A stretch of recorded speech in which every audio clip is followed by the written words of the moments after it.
Good evening and welcome to Democratic TV, Democratic television for Knox County by Democrats. My name is Doug Viam. I'm your host this evening, and my guests are Drusilla Mugarwera, who's the Executive Director of Bridge Refugee Services, and Grant Standifer, who is the Executive Director of the Compassion Coalition. And we're going to talk about how these agencies assist refugees coming to this part of the state can integrate into the community.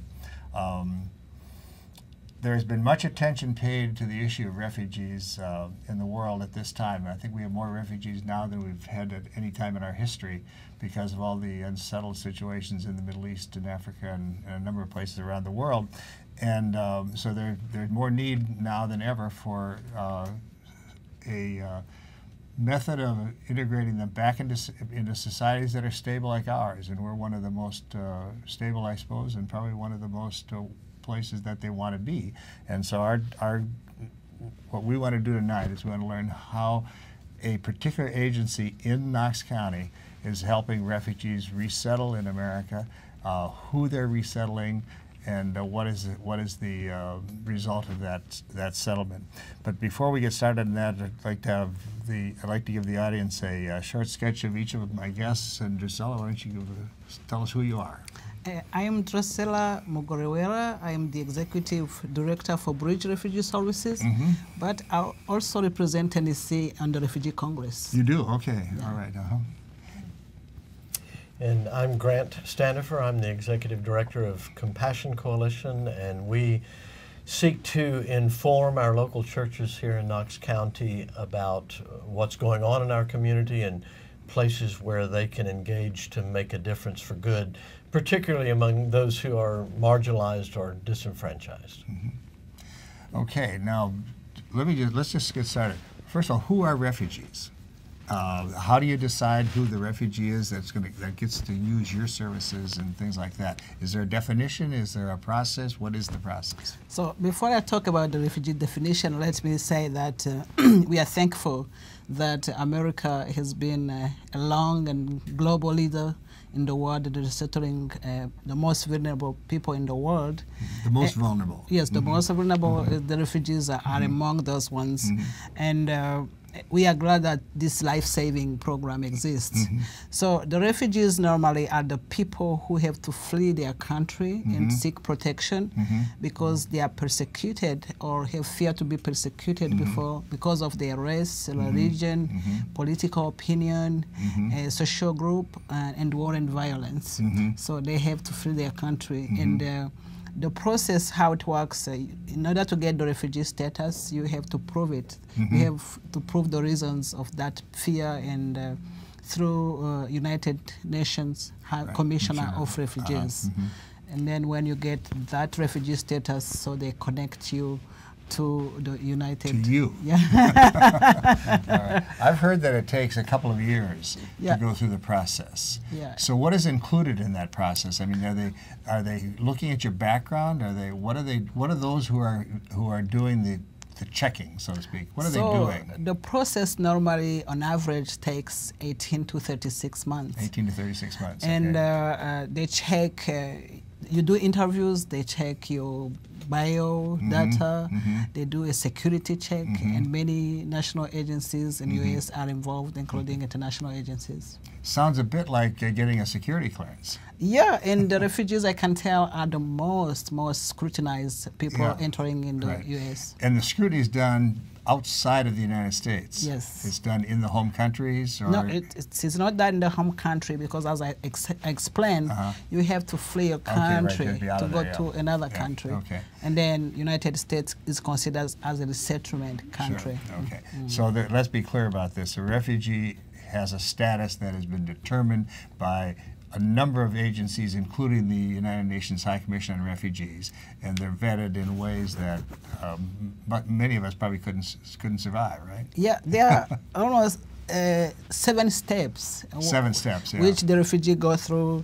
You do register, and the United Nations High Commissioner collects the data about you, and then they verify it, and then you get the refugee status. Okay. When you get the refugee status, you are connected to the resettlement support center. Your data are given to that center.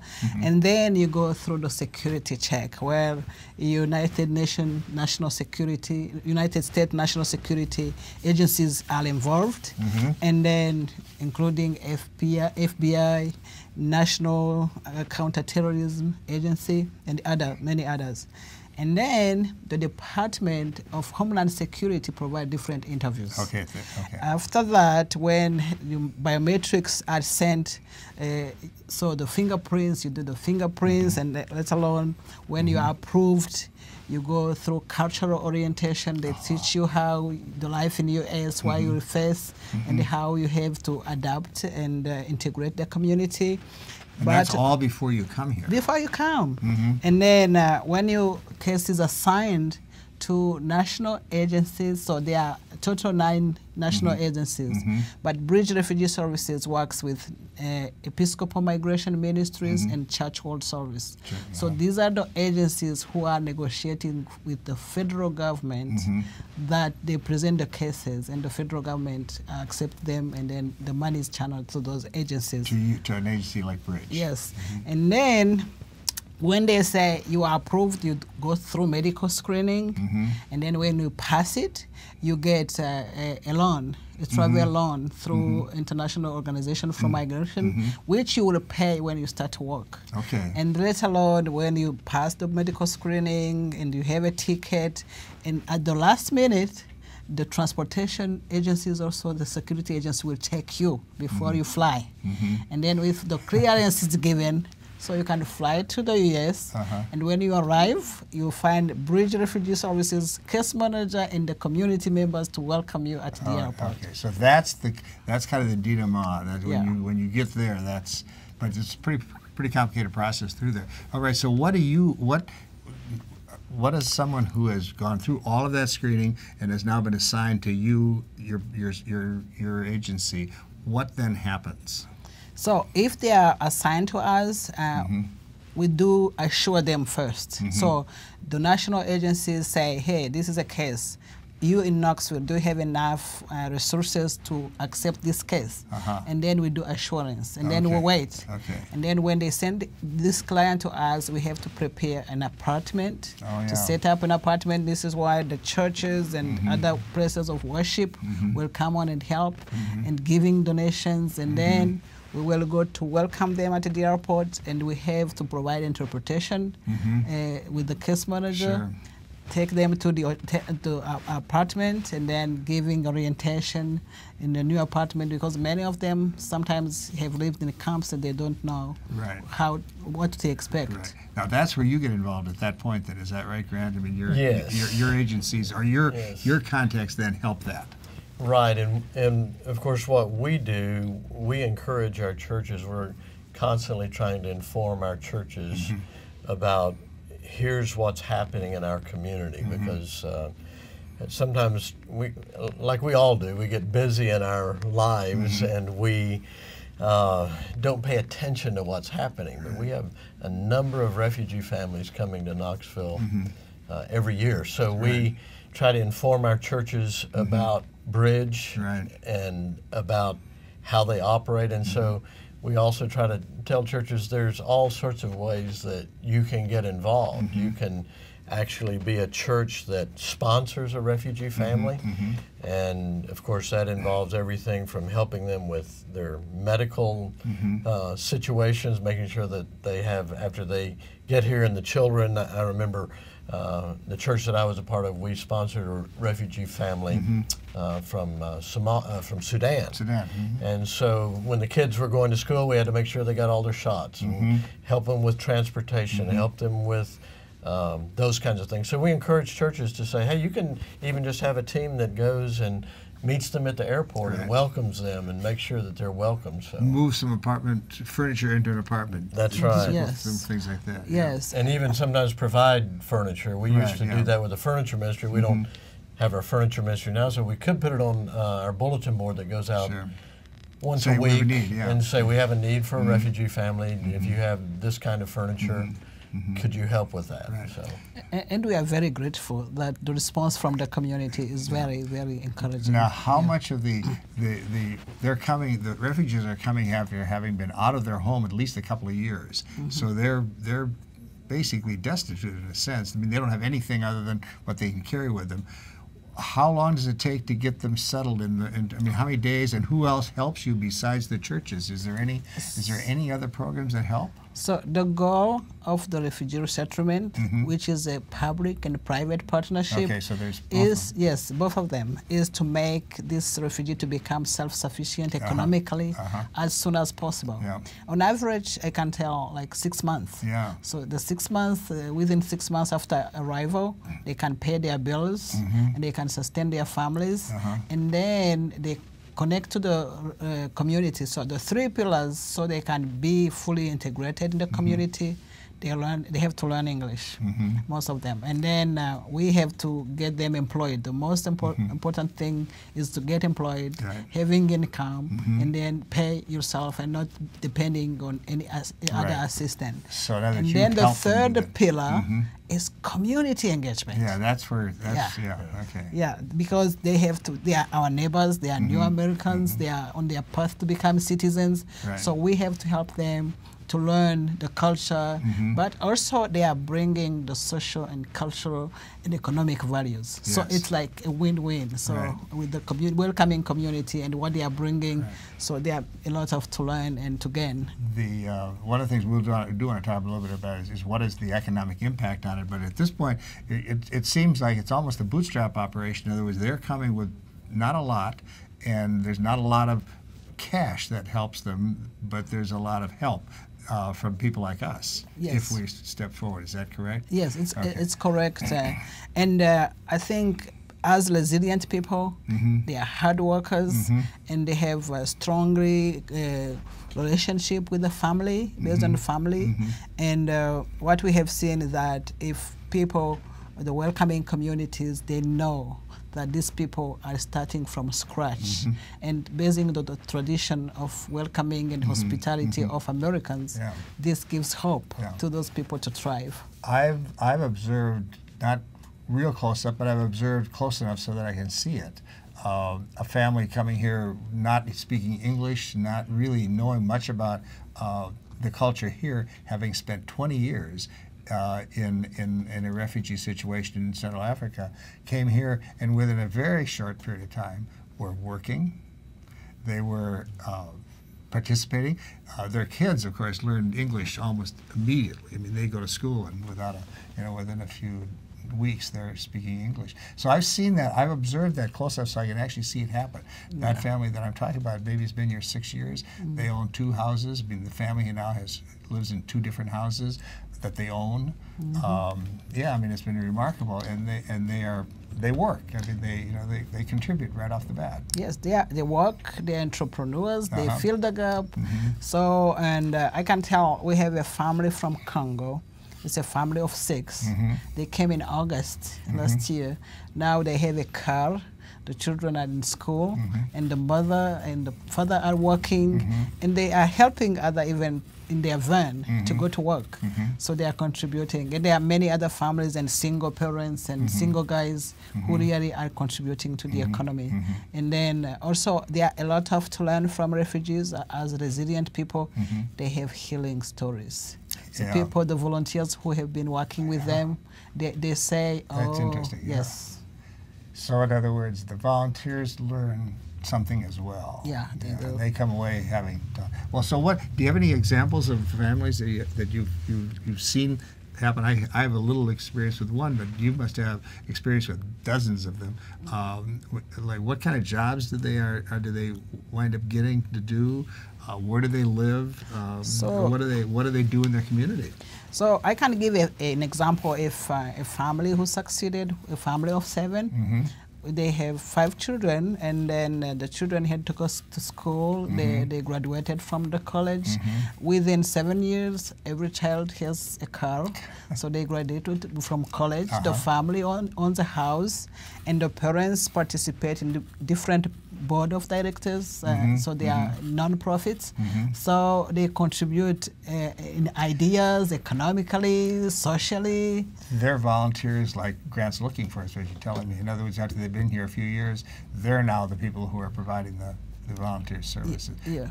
Now, you must see this happen a lot as well. We do, and it's been wonderful to see as our churches sponsor or work with in some capacity with Bridge.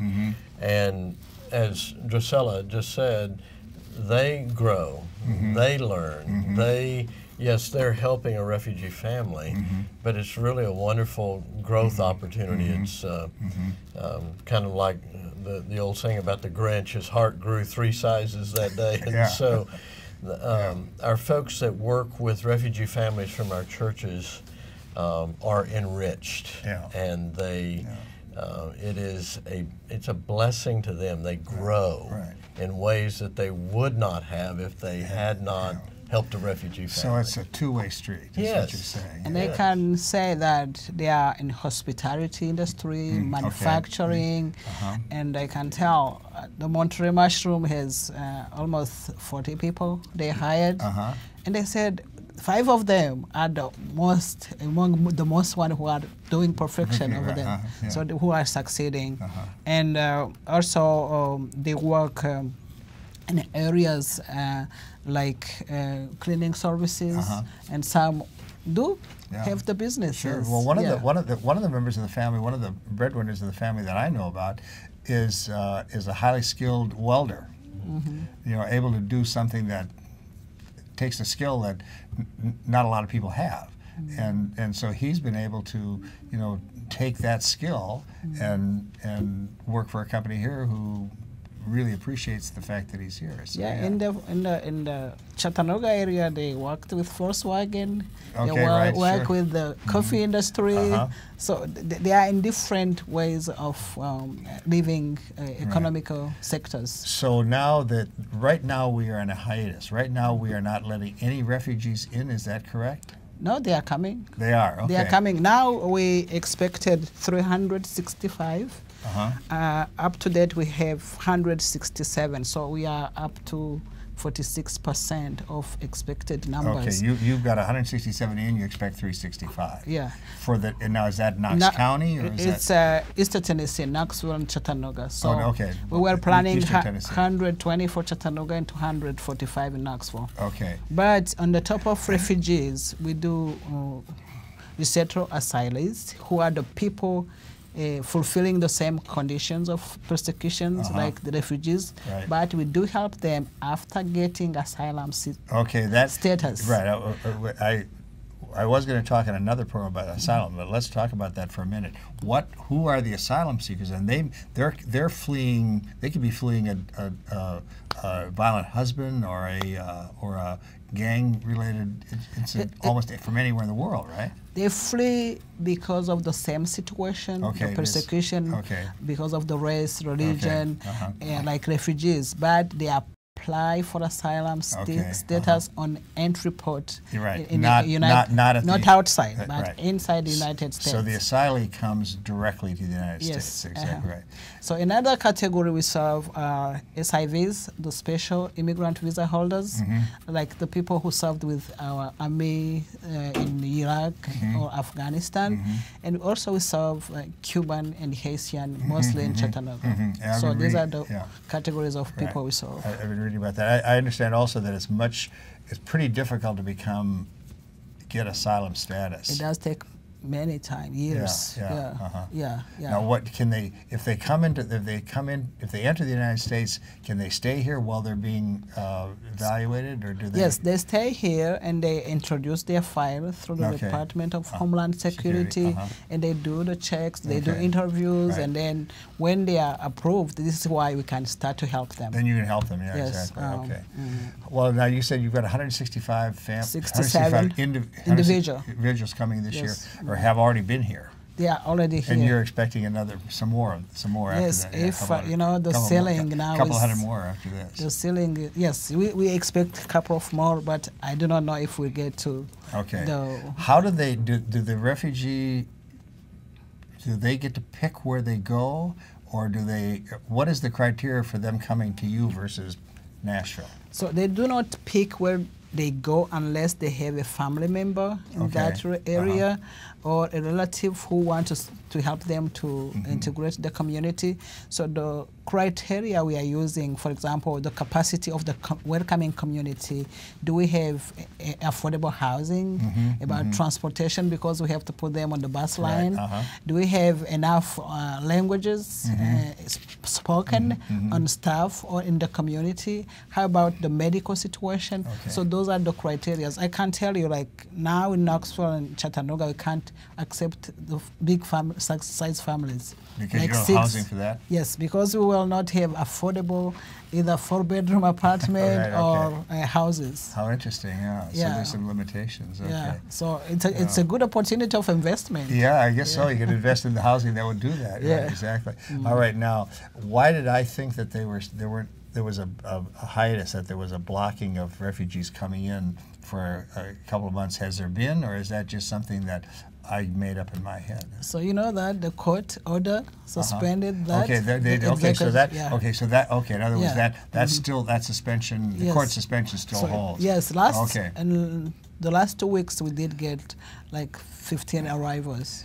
Okay, so they're still coming. And I think that's really important for us to. Yeah, it is. For our viewers to understand that there is no hiatus. That we do have families coming in. There's a need right now. There's a need right now. Yeah, that's exactly good point. Right. I'm glad we asked that question. Yeah. All right, where the people who have been here in the last few months, you're talking about the 167, where basically do they live and where do they work right now? Are they all over the county or out of the county? Or? They work mostly in the Knox County, but there are some who are working out of Knox County, like Denzel, Melville, SL Tennessee, which is auto manufacturer parts, and auto parts manufacturer, and there are one who in the Loudon, like Monterey Mushroom, but there are other ones working in hotels and the food industry.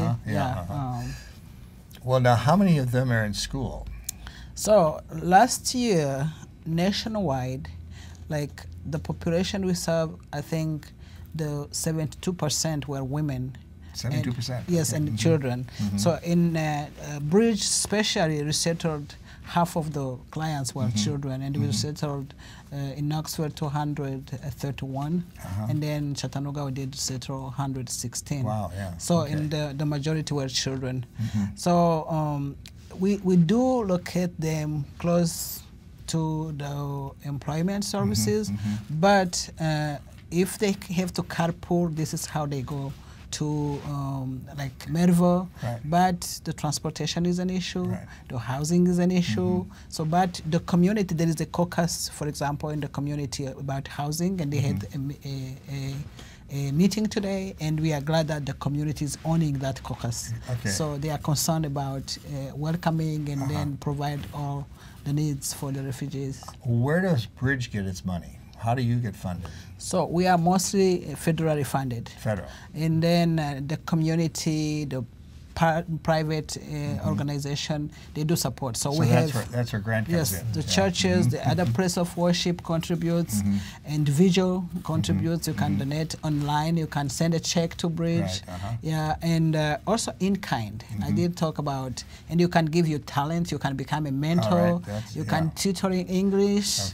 So there are many opportunities and if you help the employment services, we can get more money. So So you solicit, essentially. You go out and find employers who will help them get jobs. Is that what you're saying? Yes. That benefits? We have an employment specialist who do job orientation, job development, and we provide interpretation when they go to interviews and other services. And I can tell you that SL Tennessee and Monterey Mushroom, they created English learning on the site.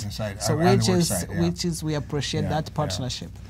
So there's a number of people who are working, a number of people who are in school.